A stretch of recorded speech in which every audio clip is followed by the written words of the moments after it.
All right. Hello, everybody. We are just waiting for 1 more minute, and then we will kick off the webinar. Thank you for being with us today.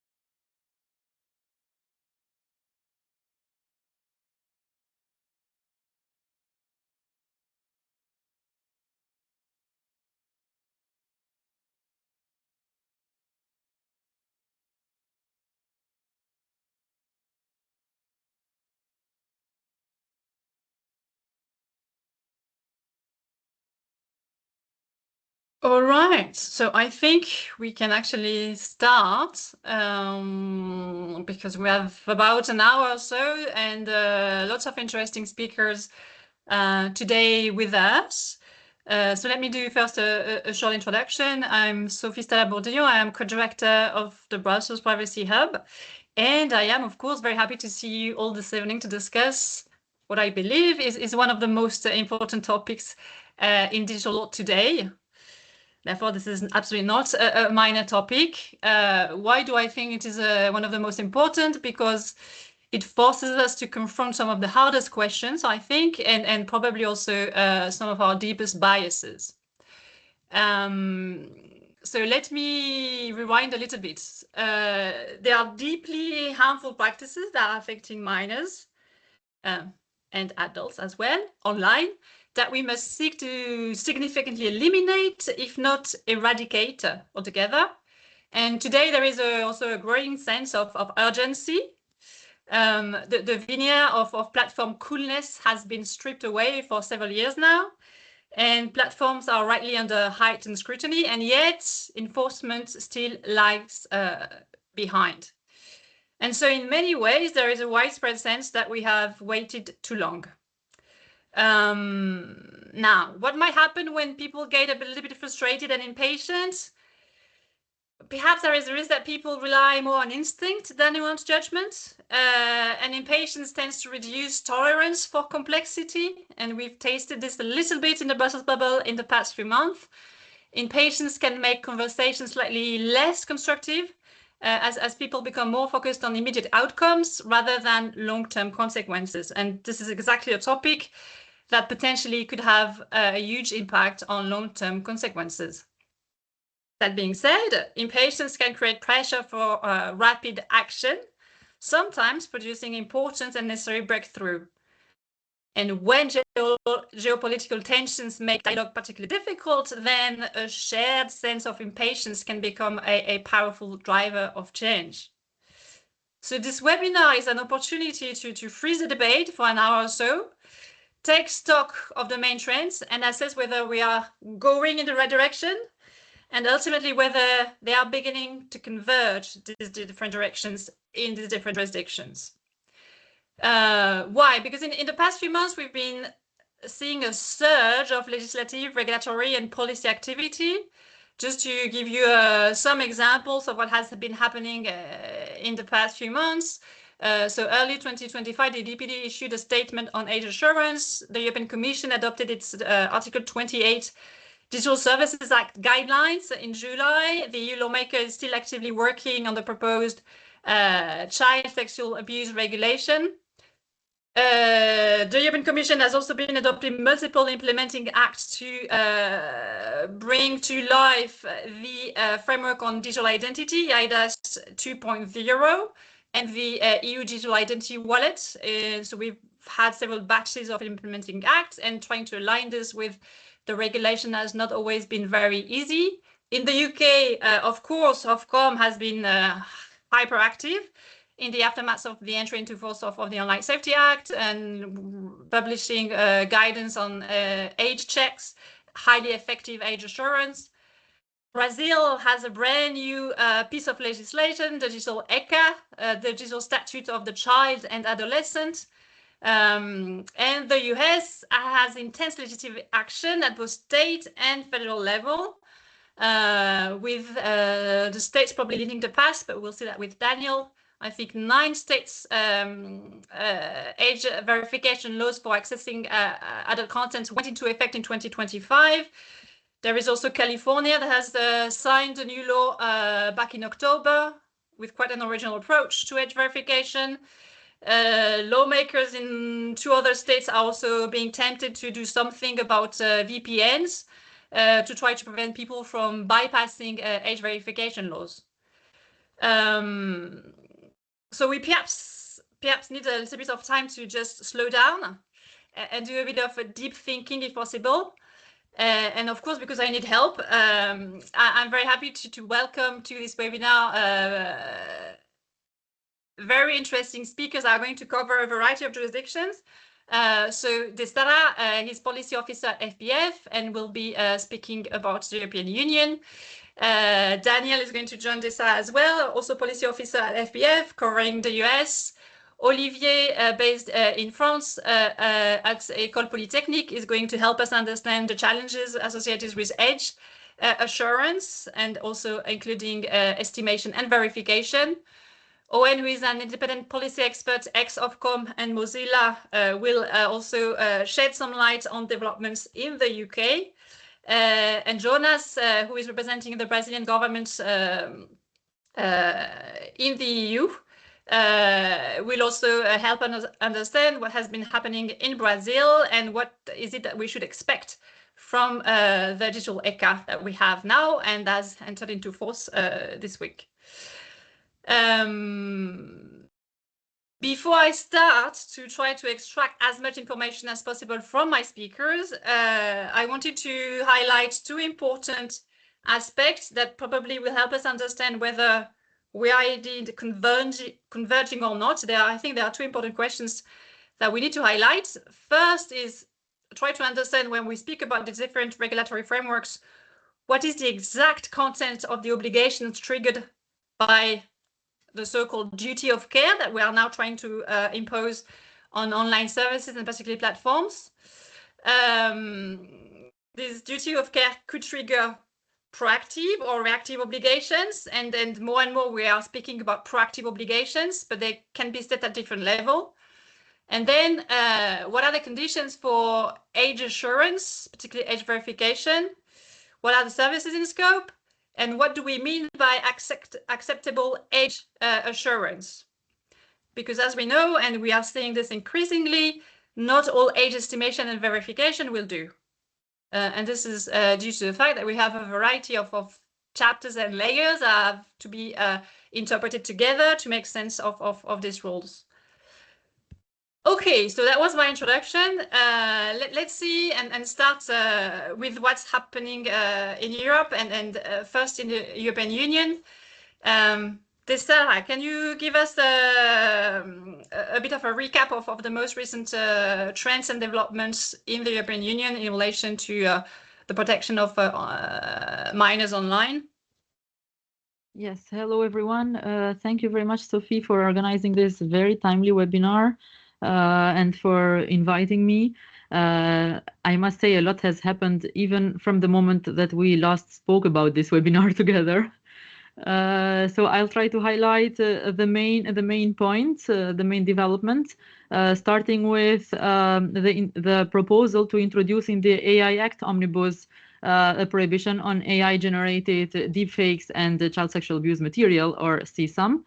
And we see here at the same time, this was a reaction from the Grok scandal, and at the same time we have seen also a reaction from regulators initiating formal probes against the Grok AI system in this direction. Then we have the CSAR proposal, which is now in trilogue negotiations, and at the same time we have the ongoing debate about the extension of the interim regulation, which is currently enforced or aimed to be enforced until the moment that the CSAR will be amended, adapted, if at all. Then we have the ongoing debate on age verification measures, which I will dive deeper later on.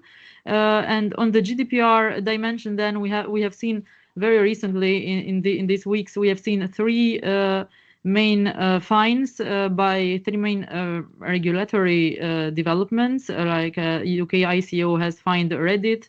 Then we have the Spanish DPA fining IoT, and also very recently, I think this morning, it was Ofcom that fined 4chan, and all of these are related to age verification systems in terms of child protection, in basically inadequate age verification measures regarding child protection.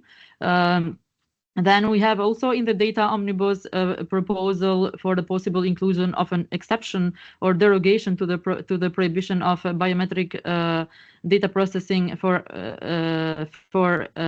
identity verification purposes, for using one-on-one authentication method. And this proposal would provides that biometric data and the means of verification is only in cases when they would remain under the sole control of the data subject, and this was backed by the EDPB and the EDPS.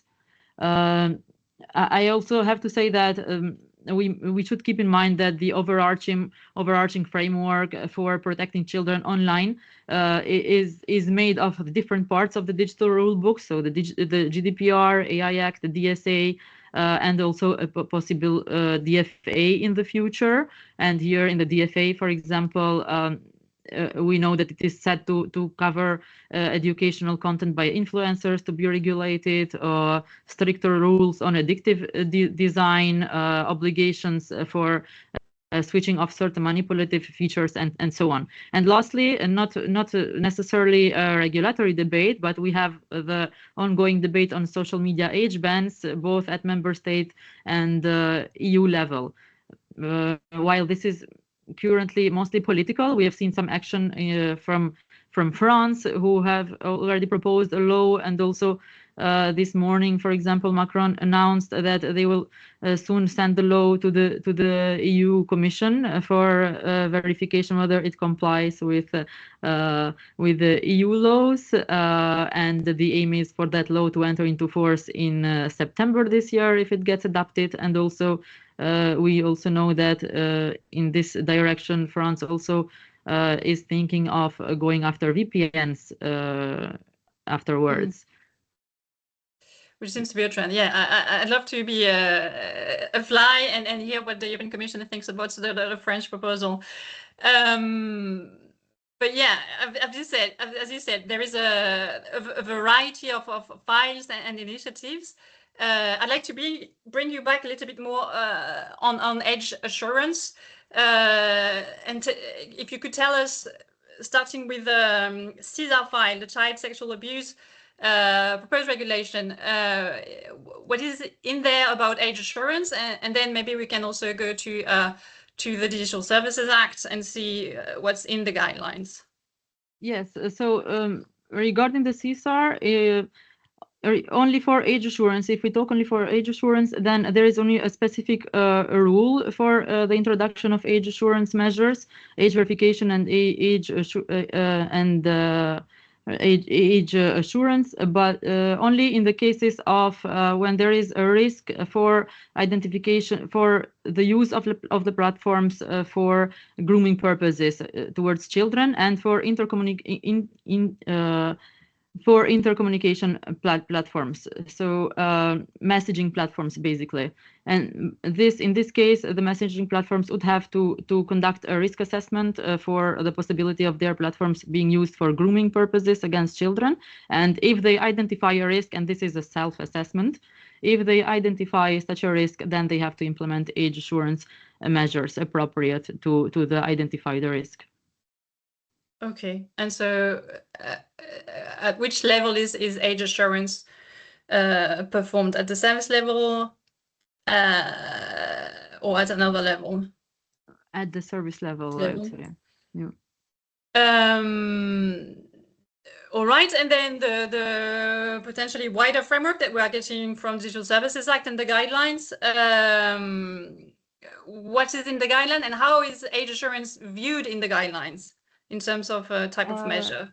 Yes, so the guidelines, so the idea, the Commission issued the guidelines referring to the Article 28.1 of the DSA, and the aim is to provide a non-exhaustive list of proportionate and appropriate measures to protect children from the online risks.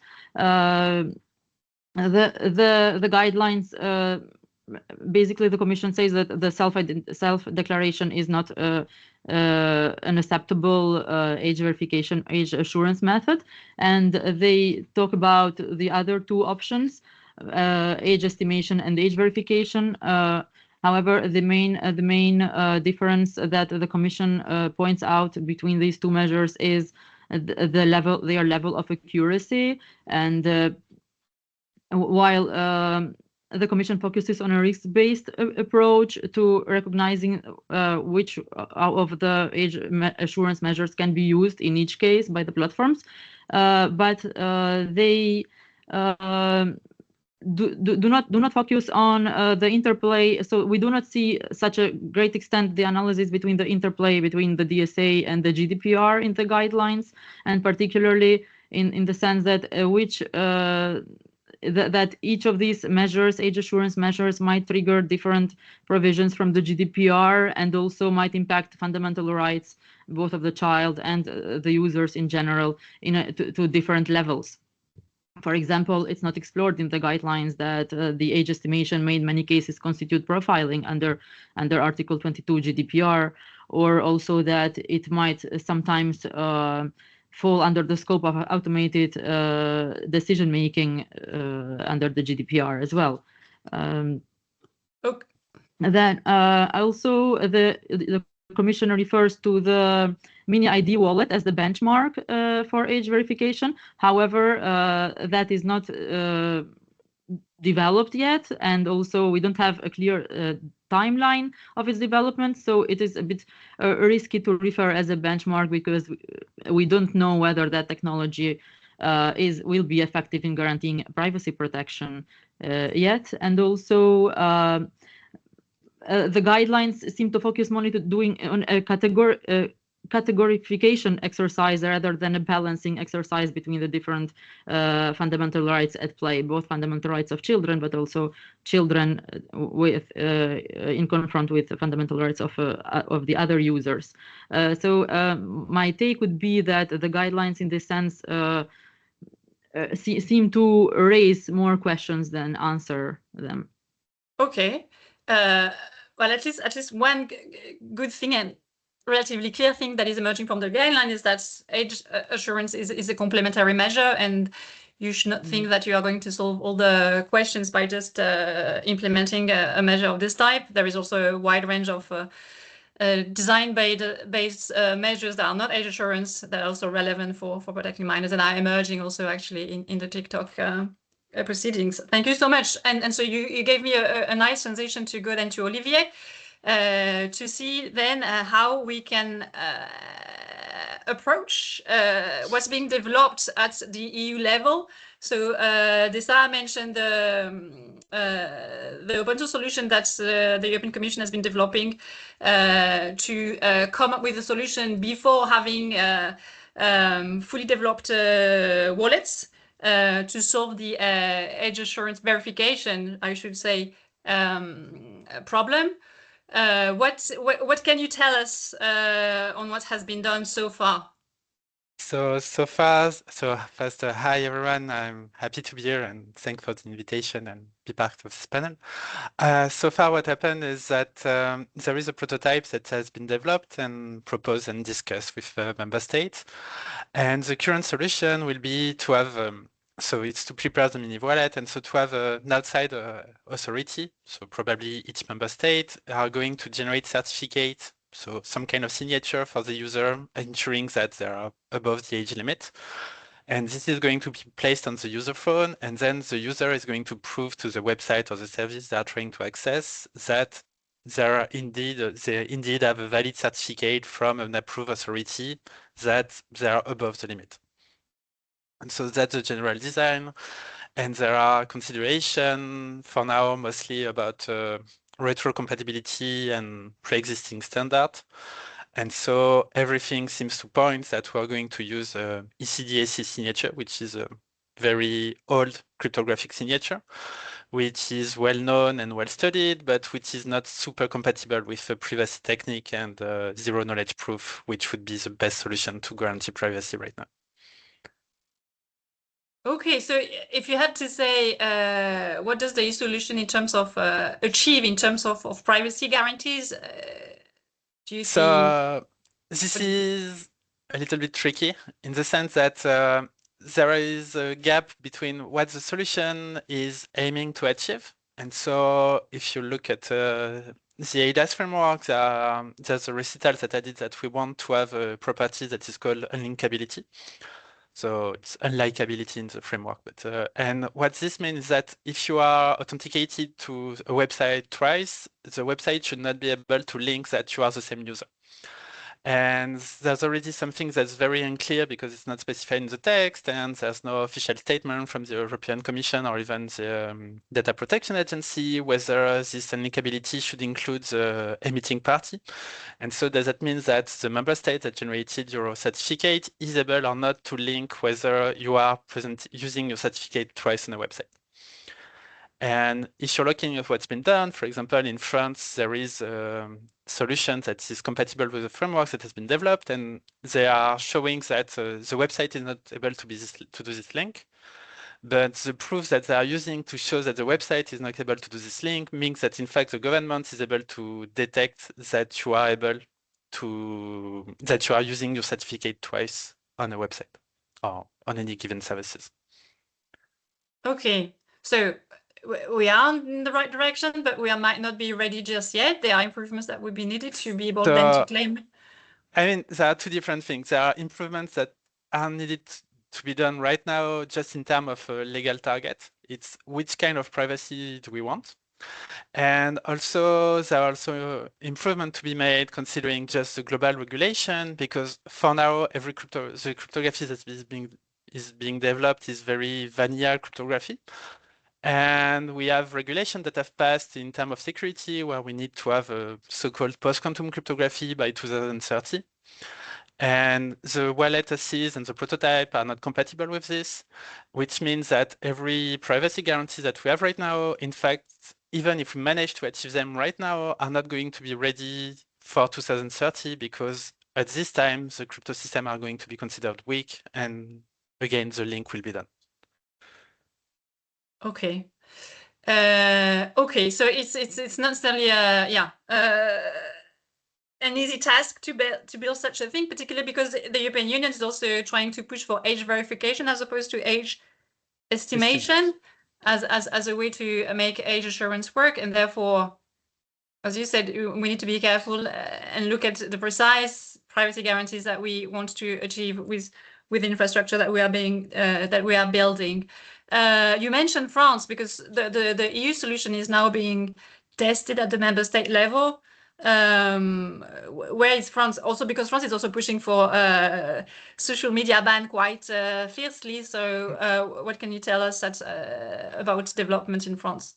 So the test is mostly on the API. So it means the generic guideline and the input and outputs that you're supposed to have. But the proposed solution, each member state is able to develop their own solution as long as it's compatible with the global framework.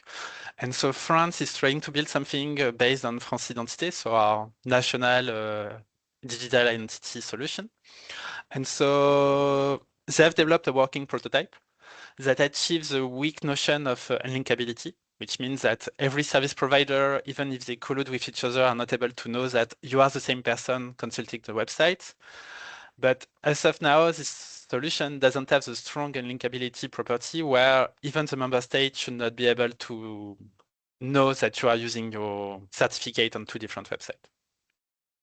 And so this is a matter of discussion, and is it a valid target? And as academic, we are somewhat outraged that it's not the target, because this is something that is easy to achieve in some way, at least if it's thought before. But as there is no position beside us, we don't know if it's something that is wanted by the Europe or if there are proper reasons not to want this property. Okay, and so can you tell us a little bit more about the open letter that was released a few weeks ago? So a few weeks ago, we released an open letter saying that we should take our time. So like we're doing right now, but not for 1 hour, but for several months to discuss the trade-off. And so we all agree that protecting children and citizens online is very important and something needs to be done. And what we're just saying is that it's really a Pandora box. And if we solve this problem, we are probably going to create a lot of other problems that are going to impact everybody because everybody will have to do the age verification. And it's not just children, but also adults are going to have to prove their age. And there are privacy risks because if this is done poorly, then someone can build a list of people consulting LGBTQ website, for example, which is something we want to avoid. There are sovereignty risk because depending who is going to provide the age verification, it might be an issue. And one of the solutions considers doing that at the OS level. And sadly, for Europe, most of the OS are currently being developed in the US. And so this means that we are going to allow the US to determine who is an adult or not and who can decide a website. And this is a question that should be raised and considered. Is this a risk that Europe wants to have or not? And we just call for a freeze of the progress just to take some time to discuss and ponder whether everything is worth the trade-off or can we have a simpler solution that's better in line with our values and is still protecting children, like parental control for the simple one that can be done without privacy risk. Okay, thank you. Is there anything that you want to add on development related to the child sexual abuse proposed regulation? I mean, again, it's kind of the same thing. And so we made a letter in November about that. And there were more than 400 people who signed this letter. And it's very important to sign children, but to protect children. And it's just the trade-off between the intrusion into the messaging app. Is it properly well thought? And are there privacy risks for everybody? And can we just take some time to find a solution that is really protecting children, that cannot be bypassed by bad actors, and still not being too intrusive to proper and honest citizens? Okay. Okay, so there is an ongoing debate as to how the details actually of this principle should look like in practice. Thank you so much. Thank you. And I'm moving to Owen to try to then get a sense of where we are at in the UK with different branches of the Online Safety Act. Owen, do you want to give us maybe a generic picture, and then maybe we can go a bit deeper into some of the technicalities and age assurance as this is viewed by the UK regulator? Sure, happy to. So I'll start by just, I think, explaining a little bit what the Online Safety Act is with reference to the Digital Services Act, because I think no matter where you are in the world working on these issues, the DSA tends to be the origin principle or the starting point for a lot of conversation. So it's very helpful to situate how the UK approach works by reference to the DSA. And the first thing I would say in that regard is that the UK Online Safety Act is in many respects a regulatory cousin of the Digital Services Act. They are very, very similar at the level of principle and in terms of what they are trying to achieve as regulatory instruments. And this largely results from the fact that the Online Safety Act and the Digital Services Act, they emerged out of the same problem definition and they emerge out of the same kind of policy consensus about what works as regulations. So the big issue that they're both trying to address is a lack of accountability on online platforms. And the main instrument by which they do this is through due diligence obligations and duties of care.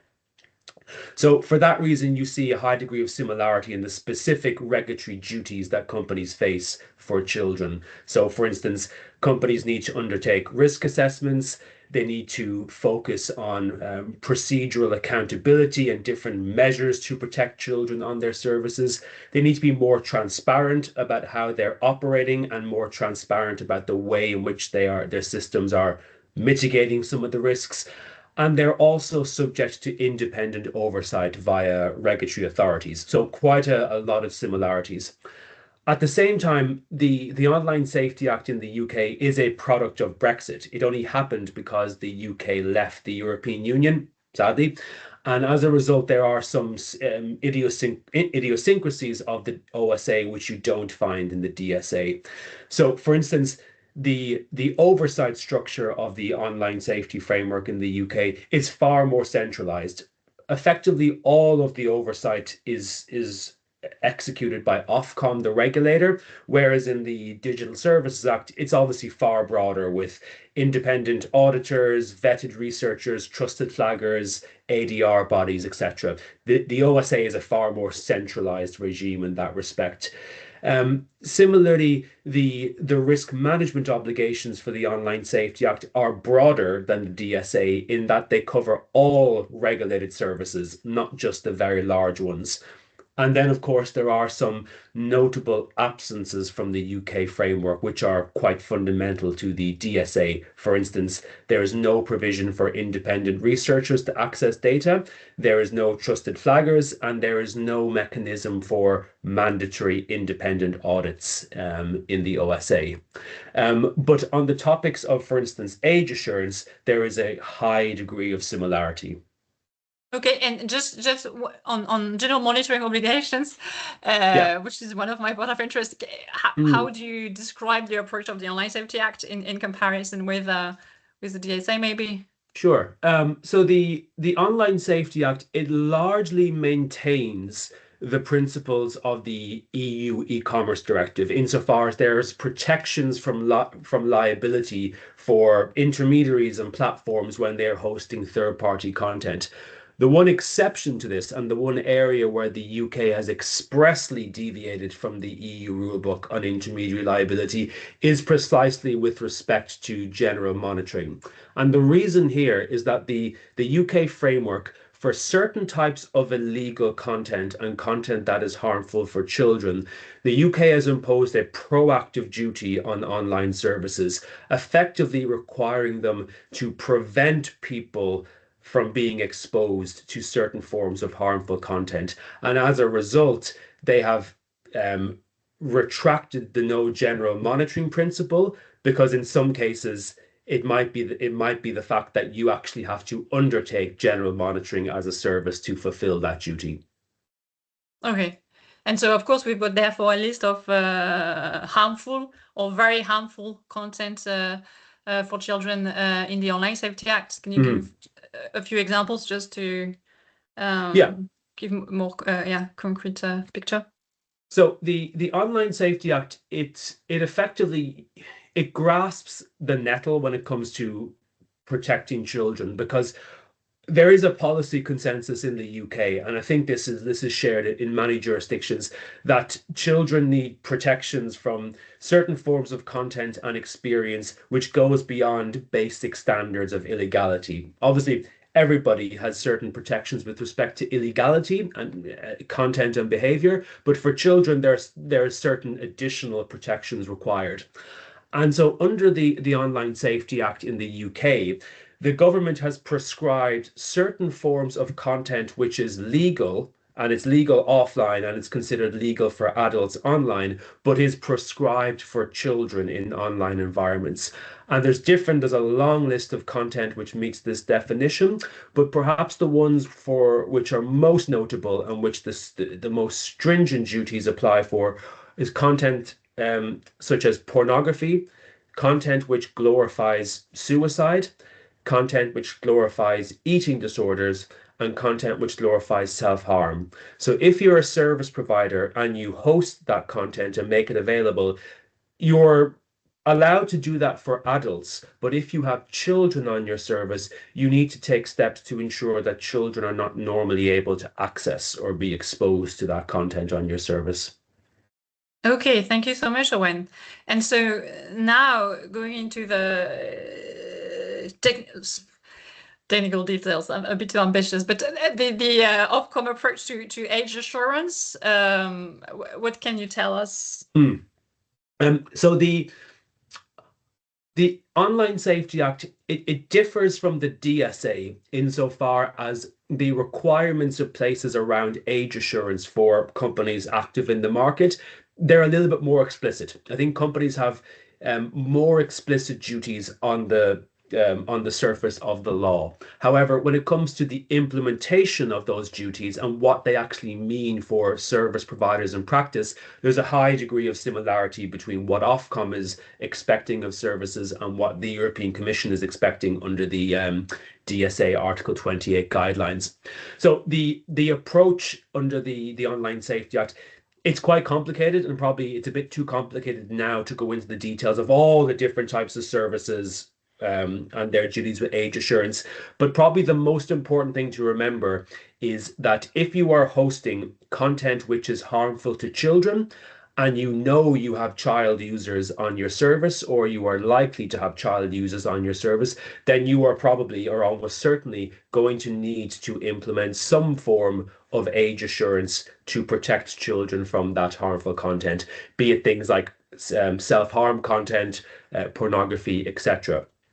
And Ofcom is required to produce quite extensive guidance to help companies comply with those duties. And it's produced guidance early last year. And it has set out a vision for what it calls highly effective age assurance, which is a series of 4 principles which companies must abide by when deploying age assurance. And those principles are that their age assurance solution must be technically accurate, robust, reliable, and fair.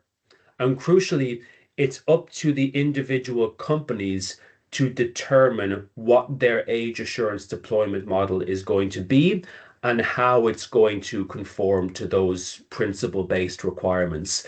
They can choose from a variety of different deployment models. So Ofcom has ruled out certain things. For instance, like the European Commission, it has deemed self-declaration mechanisms to not, or to be unlikely to meet the threshold for highly effective age assurance.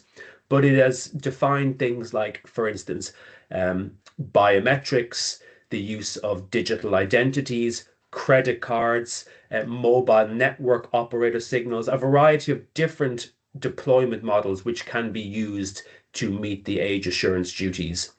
And a final point to note on age assurance in the UK is that the duty to comply with the age assurance requirements falls on the website operator. So the website which is hosting content harmful to children and which is likely to have child users.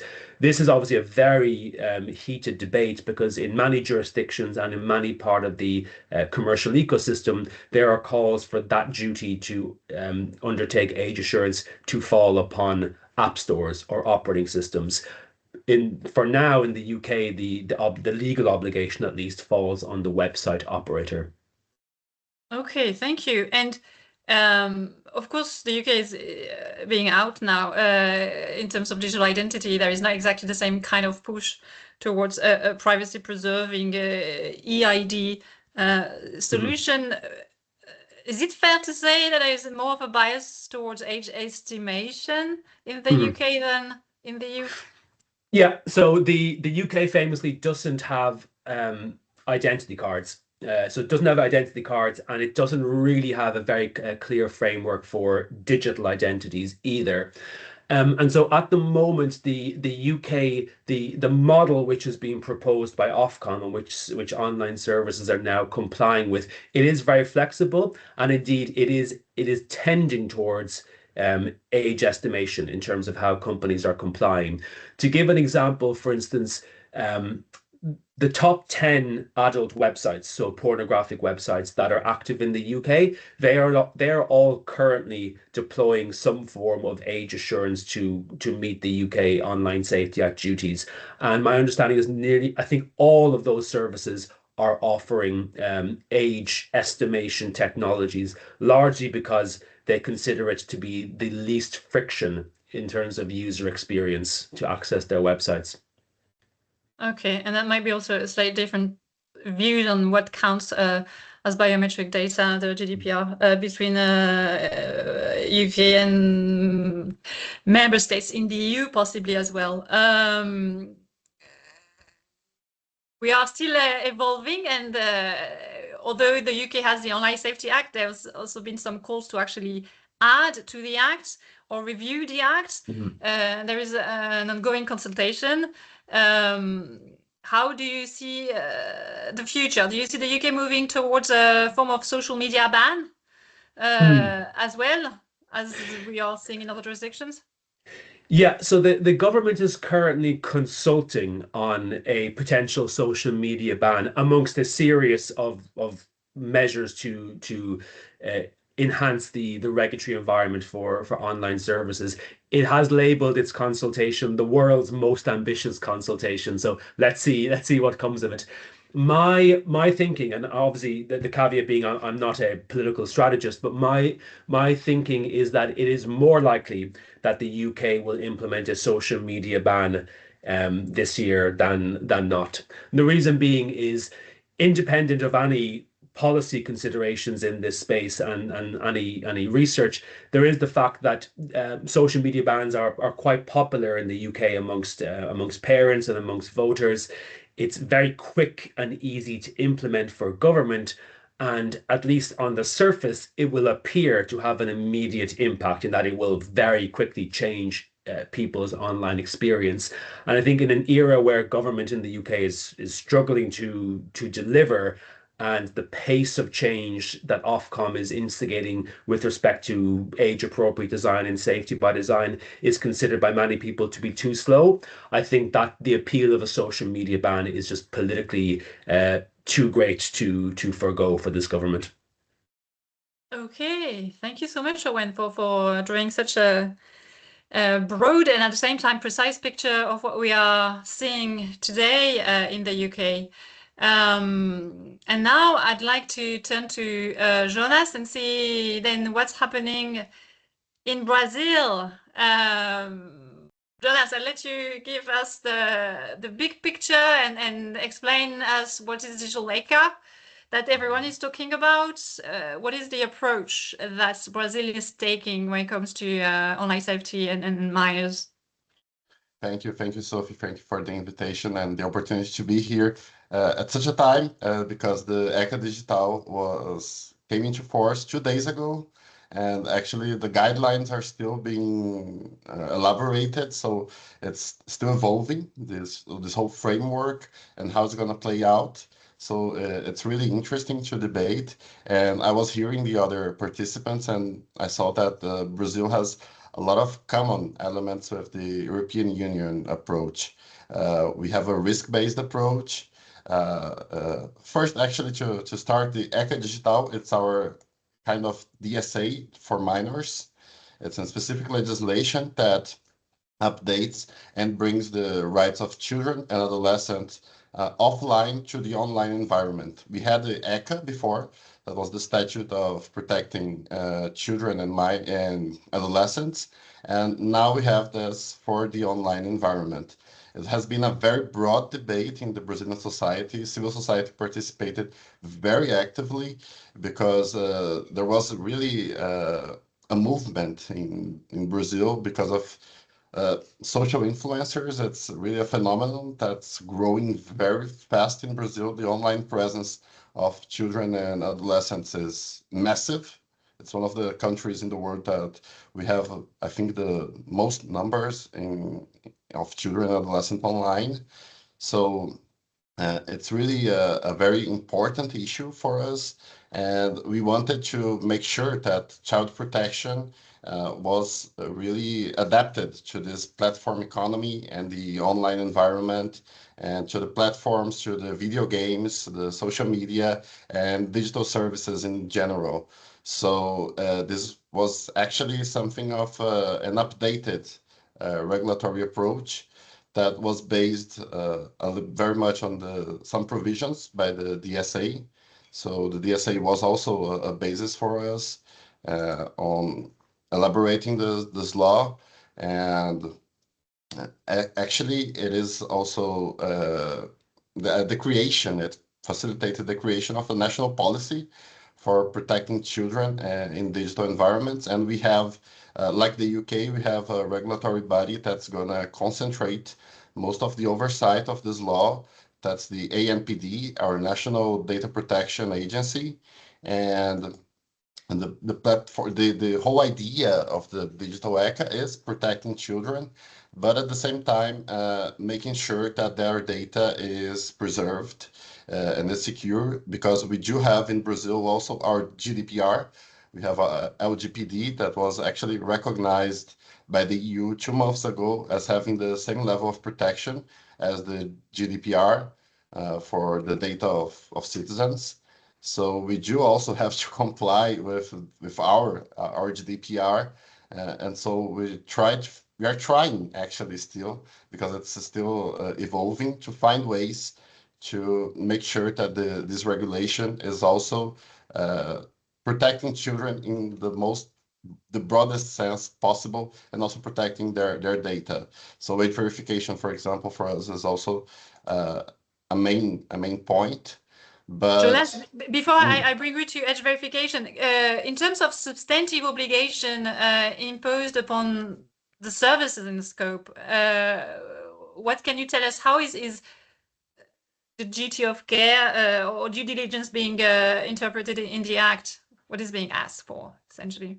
Yeah, we do have some obligations that are mainly it's risk-based. So the higher the risk, the higher the obligations, and we do have among them we have the safety by design. So platforms should be secure for children at their earliest point by design, by default.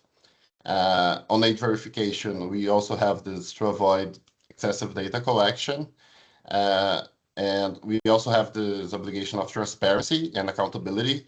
Platforms must provide clear information on risks and also safeguards, and demonstrate compliance with child protection standards, and also risk mitigation, because the platforms also have to identify and mitigate risks for example, harmful content, behavioral manipulation, which is something really relevant for in the case of Brazil, and addictive design patterns. For example, the end of infinite scrolling, for example, it's something that we're looking for.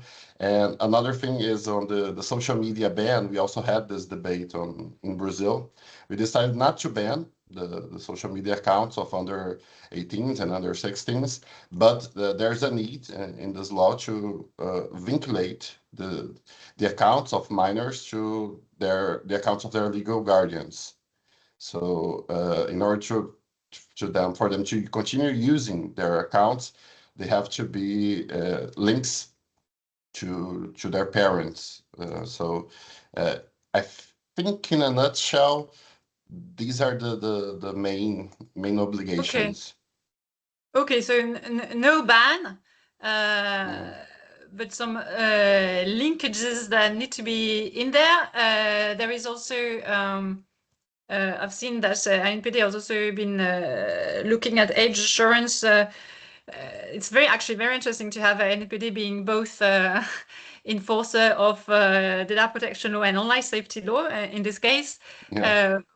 Can you tell us a little bit more about Brazilian approach to age assurance, age verification, and age estimation? Is there a trend that is already emerging?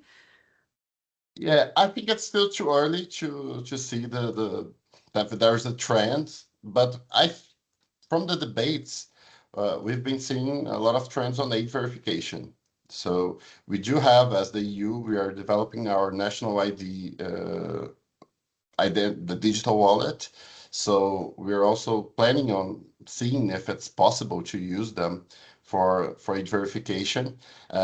Actually, yesterday, when the decrees organizing this law and providing some specific guidelines were issued, there was also, we have in Brazil, in the Ministry of Science and Technology, an institute called FINEP, which stimulates scientific research and so on. And they published a call on AI-driven solutions for age verification, and also for protecting the data of these minors. So we're actually trying to find solutions to make them less invasive as possible, as we do not want this data to be appropriated by the platforms or by foreign governments. And so we're trying to protect the data of the children and adolescents, but at the same time make age verification something more accurate, and not only a self-declaration or some mechanisms that cannot be so much reliable. So we're still trying to find a way. The ANPD in the coming months is going to publish some guidelines for the platforms and also for all the actors that are involved on how to best approach this issue. And also we are in the law, also there are some provisions that allow for parents to intervene and have some oversight on their children's activities online. And we are seeing that this week some video games platforms are trying to find their way to comply. Sometimes they over comply, but they're trying to find ways. And I saw that one of them changed their age rating for 18 at the beginning, and then next month they reassess and to try to see if it is possible to make them available for minors, but protecting their rights at the same time. Okay, and if I try to summarize, would it be accurate to say that ECA is in some ways a deliberate rejection of social media bans, or that may come maybe a bit later? How would you? Is there a deliberate approach not to go in that direction, or we just don't know yet?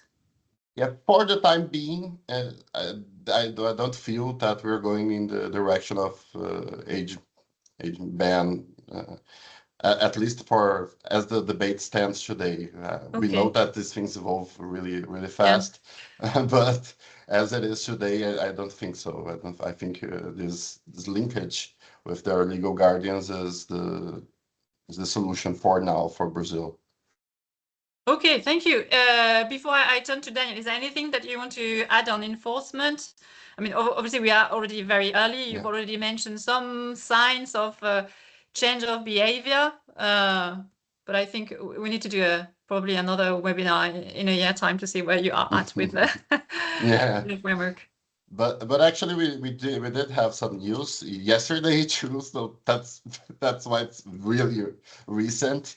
But we're gonna create a national center for complaint screening, so that when platforms see that content is being published in violation of the law of the ECA Digital, they'll have a dedicated channel to alert the federal police and also our ANPD, so that they can make the necessary moves to remove the content. And that's one of the news, because before in Brazil, in order to remove content from social media, you would require a judicial order. So there would need to be a sentence by a judge, and now that's no longer necessary. Okay. So it's one of the main things. Okay, thank you for adding that precision. Daniel,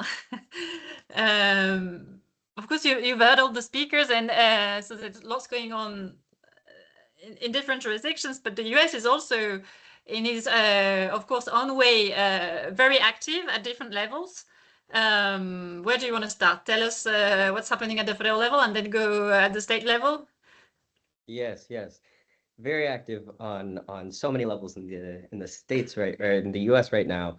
So starting at the federal government level, I'll kick off with discussion of COPPA 2.0 and COSA, because I'm sure that folks have heard of those two a bit more right now, just because they've been around for a minute. COPPA 2.0 has been introduced for the last several years, and then COSA a little bit more recently than COPPA 2.0, but still for the past several years. Lots of bipartisan negotiation that has gone into these two bills.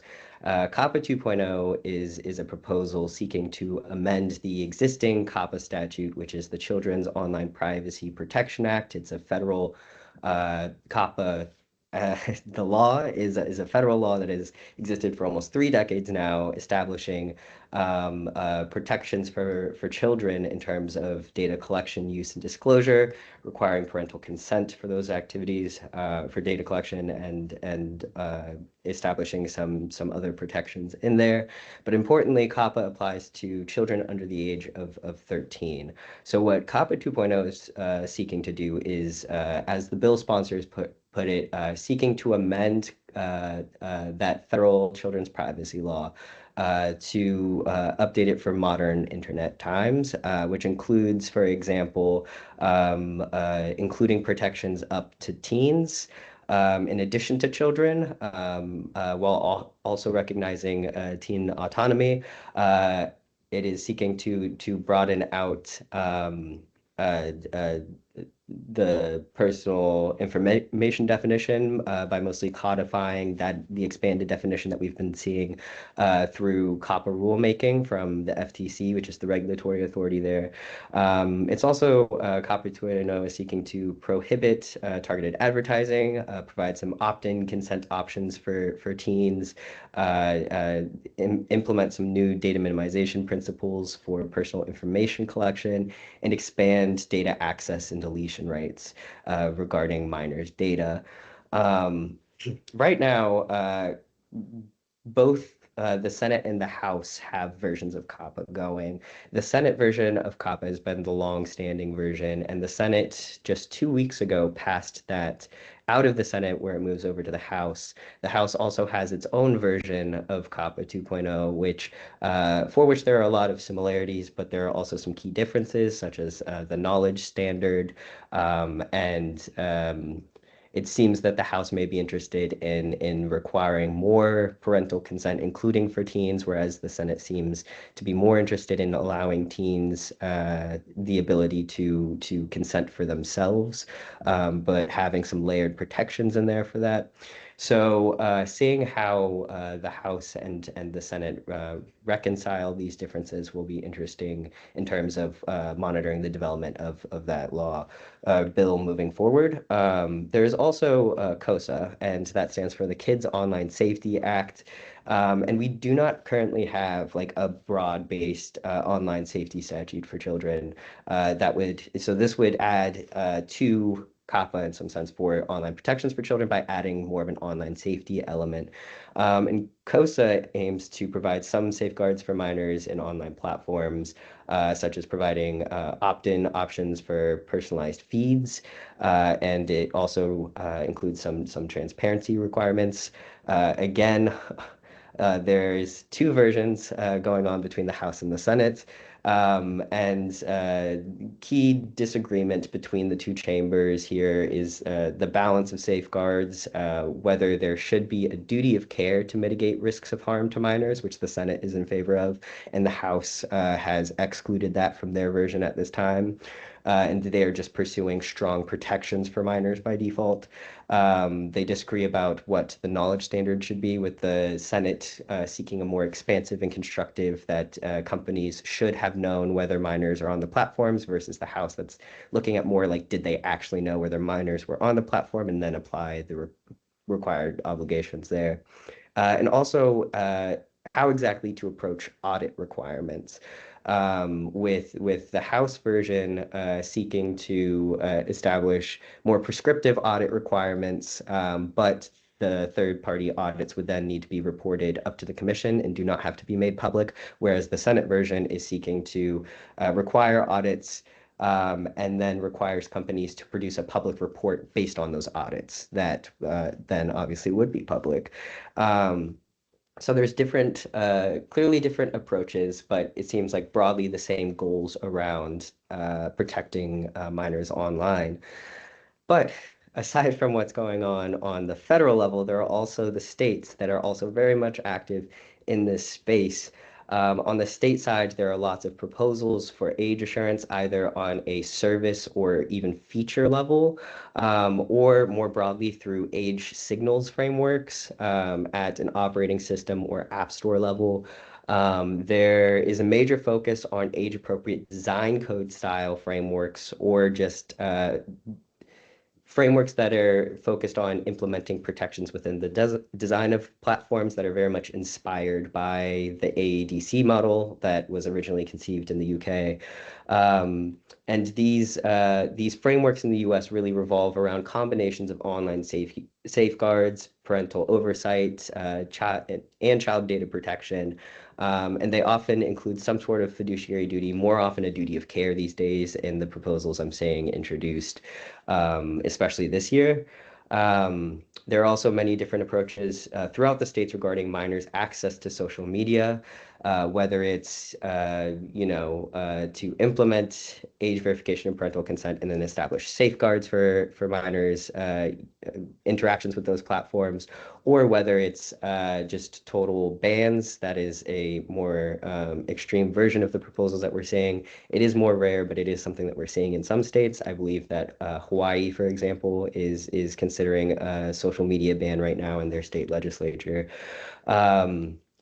I think that you mentioned at the top that there are some proposals regarding age verification for access to harmful content, and there are very much many of those proposals going on right now, especially following a Supreme Court decision that we had last summer, where the Supreme Court found that age verification is constitutional and doesn't raise the same First Amendment concerns that we have seen in past contexts when it is age verification for access to pornography, because pornography is not protected speech for children. Lawmakers are able to place those restrictions on access to that kind of content. And then can I just interrupt you? In terms of actual infrastructure and way that could be done, is there a consensus as to how age verification then could happen? Of course, I'm asking this question because in the EU we are trying to be smart and have a privacy-preserving EID. What are the solutions, actual solutions in the US? Yeah, so I would say that there isn't quite a consensus yet. We don't have a national standard for age verification. We don't even have a national requirement for age verification.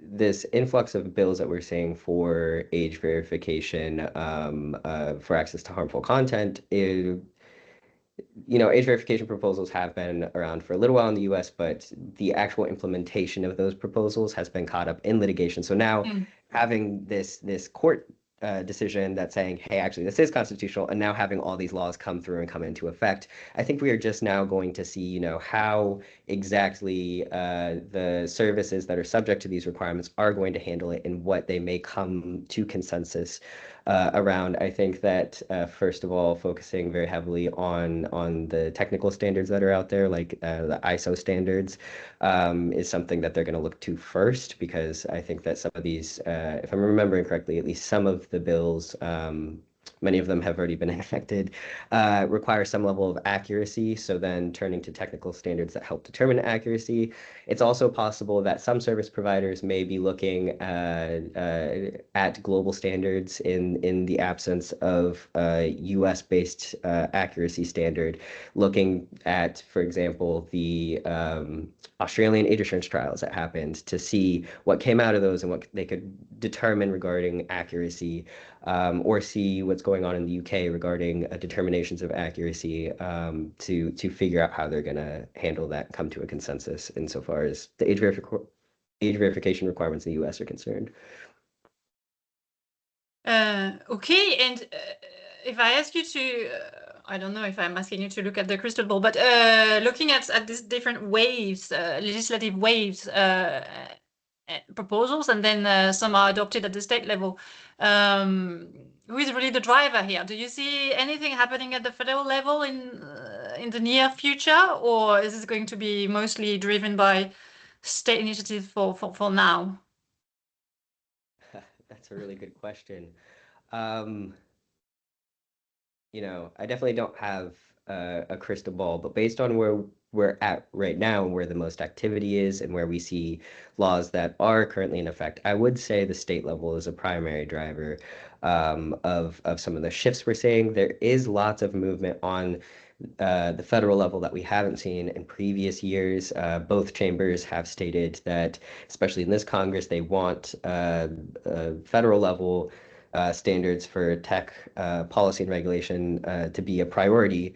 And they've definitely demonstrated that. We saw one of the most robust child online privacy and safety packages introduced in recent history on the House side, where it included 19 bills as it was originally introduced.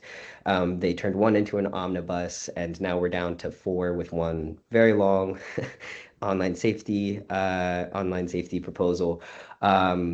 And that has also that bill package has also adopted something that we've seen developing in the states, which is also part of the reason why I say maybe the states are the driver here, because even the federal government is looking to what the states are experimenting with and taking on some of those proposals. So the states have been experimenting with age signals proposals, which I had mentioned earlier. There's 2 different types that we're looking at. There's an App Store Accountability Act model, for which 4 states have now enacted, that would require age verification and parental consent at the App Store level for communicating via API age signals to developers to implement online safeguards for children. And then there's a California model, which is what I call it, but I think the bill itself is called like the Digital Age Assurance Act, and that would require age declaration at the operating system level, and then for age signals to be transmitted from an App Store environment to developers to start to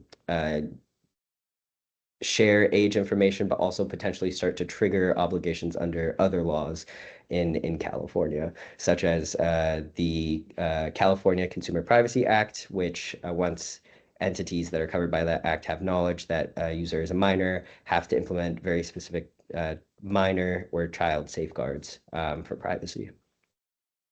Okay. Well, thank you for this very comprehensive overview of what's going on over there. Might not be that easy actually to keep trace of everything.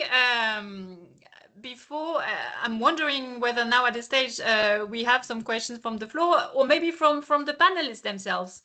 My dear panelists, do you have questions for each other? Is there something that you think would be worth digging in, possibly in another jurisdiction, that your own jurisdiction?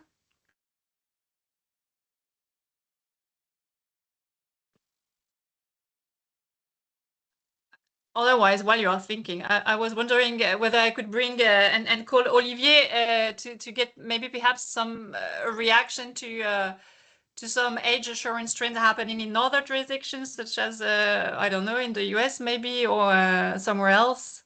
Because we've seen that there are different levels at which you can do that.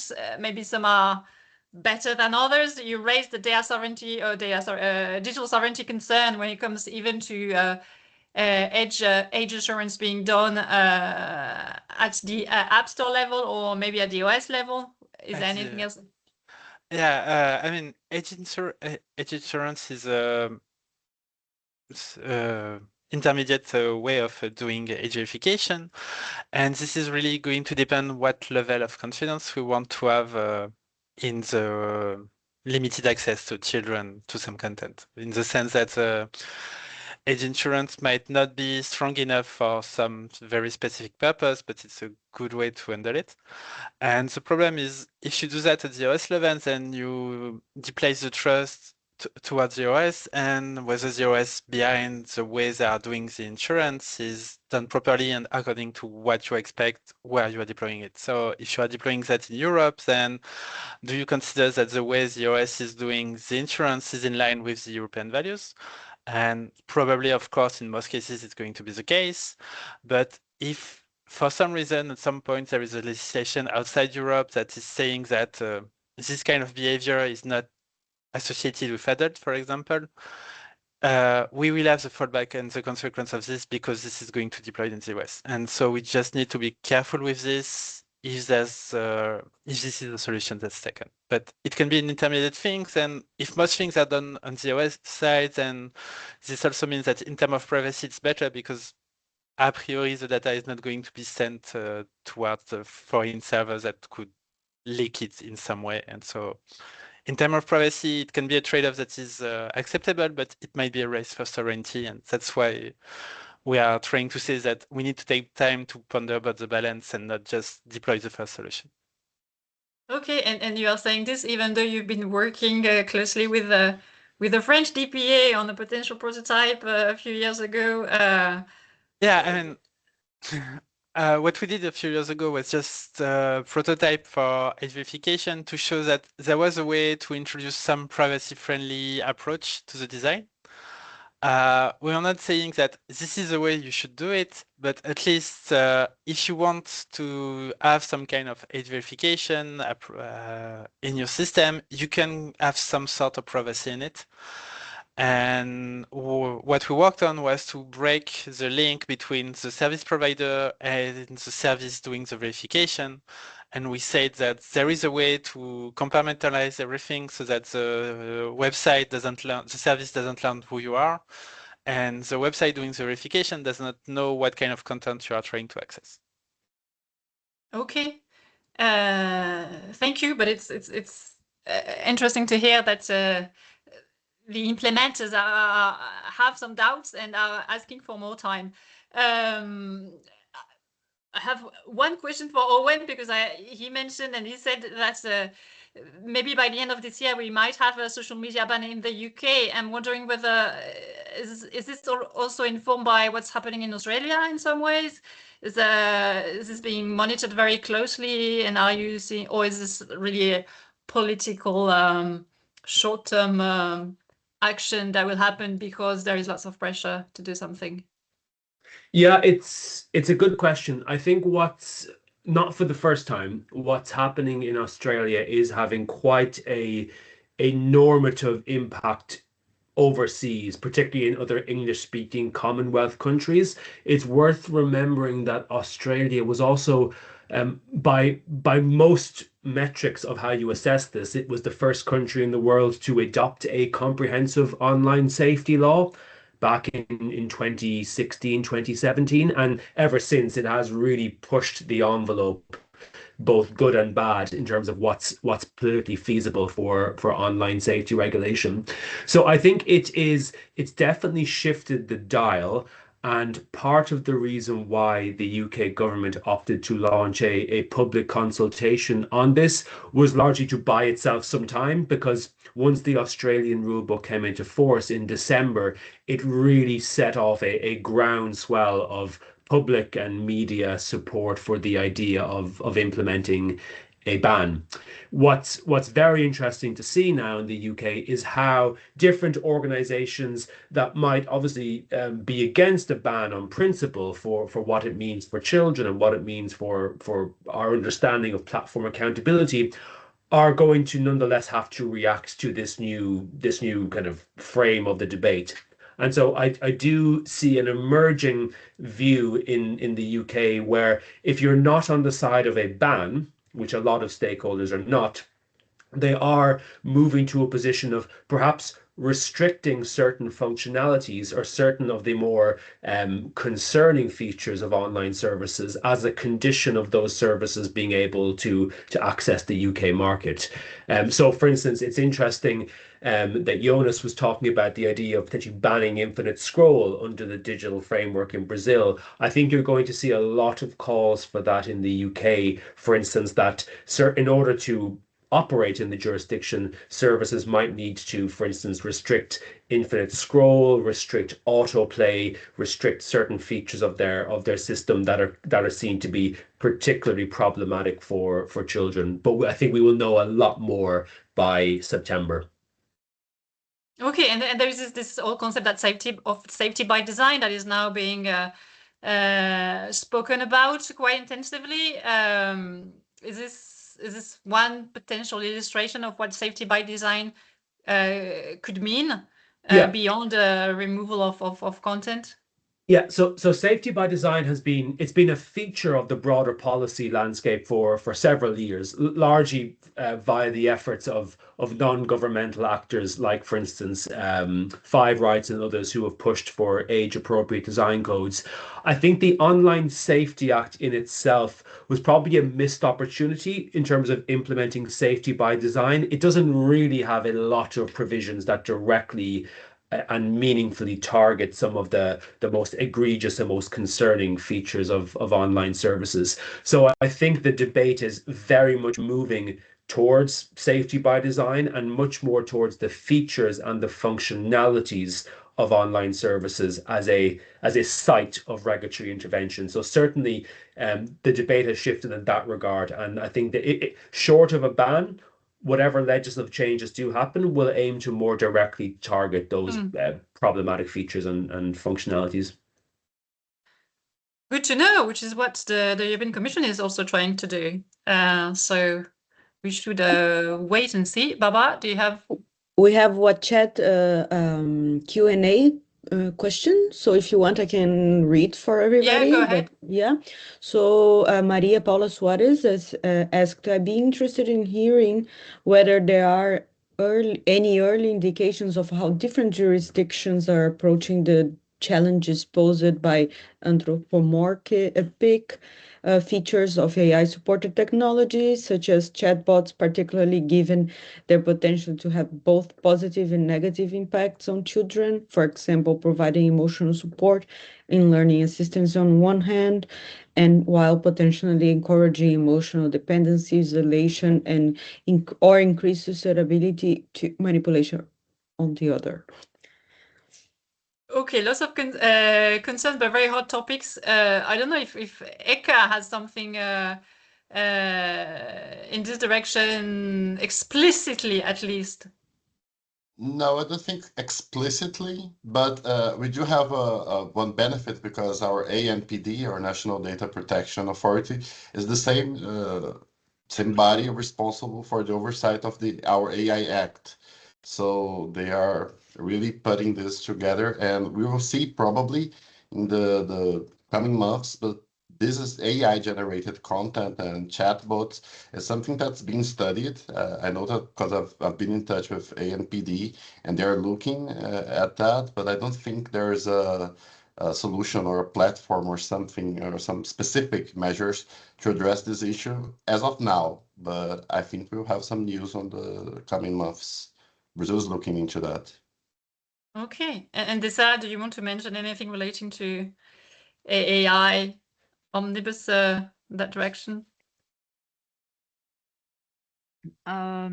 Except the fact that now a prohibition has been introduced in the omnibus regarding deepfakes, and so AI generated both non-consensual intimate images in case of adults involved, and also AI generated child sexual abuse material.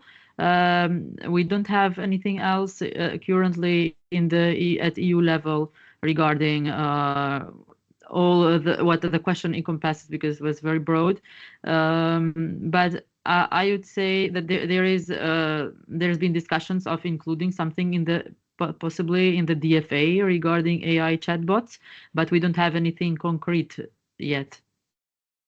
Okay, thank you. Which is true. I mean, the DFA is also quite an important piece as well to enact safety by design for everyone, not only the children. Thank you so much. I mean, we've reached time. We've had a very intense discussion covering many grounds and many jurisdictions.